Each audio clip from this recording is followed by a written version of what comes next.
15 વર્ષ થઈ જાય. 15 વર્ષમાં આપણે 3 વાર ખેડ કરી, ખાલી 3 જ. હવે આ જે બે પાઇપ વચ્ચેનું અંતર છે ને, જે વચ્ચેનું દાવડું, એ બધાય દાવડાની અંદર તમે જુઓ અહીંયા કણે આ બાજરીના રાડા આવેલા છે.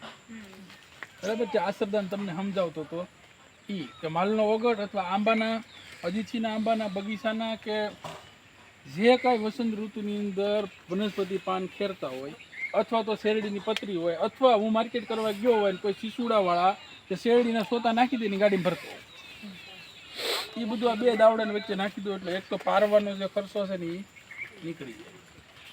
બીજું આ જે પાળો બનાવ્યો ને એમાં એક સાઈડમાં હળદર છે, વચ્ચે રીંગણ છે, મરચી છે, દૂધી છે, તુરિયા છે, ગલકા છે, કારેલા છે, ચોળા છે, ટીંડોરા છે, આમાં કેટલા બધા પાક છે. પછી આની અંદર જે પાત્રા છે, પાત્રાનું ઉત્પાદન ક્યારે ચાલુ થશે કે પાત્રા છે ને મોસ્ટ ઓફ વધારે શિયાળાની અંદર એની સિઝન હોય એટલે દિવાળી પછી. એટલે એની વાવણી મેં એવી કરી કે જ્યારે માર્કેટ ખુલે ને ત્યારે મારી પાસે માલ અવેલેબલ હોવો જોઈએ, એટલે હું એ લોકોને આપી શકું. આ જુઓ એક સાઈડમાં હળદર છે, આ રીંગણી છે. હવે આને 8 વર્ષ થઈ ગયા, મેં તમને સમજાવ્યા હતા. 8 વર્ષ થઈ ગયા એટલે આ વર્ષે આને એક પણ વાર જીવામૃત નથી આપેલું, નિમાસ્ત્ર, બ્રહ્માસ્ત્ર, અગ્નિ, કોઈ વસ્તુની કોઈ ટ્રીટમેન્ટ નથી, ખાલી વાવણી કરેલી છે અને આશ્રદાન કર્યું. બરાબર.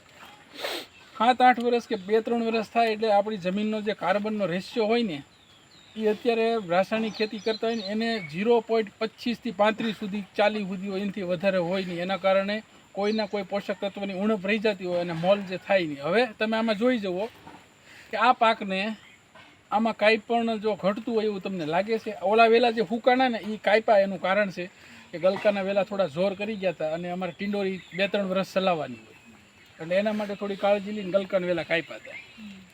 આની અંદર જે હુકલ વેલા દેખાય ને એ ગલકાના અમે કાપી નાખ્યા એટલા માટે કે એ 2-3 મહિનામાં ઉત્પાદન પૂરું થઈ જાય અને ટીંડોરાનું જે 2-3 વર્ષ સુધી લઈ શકે.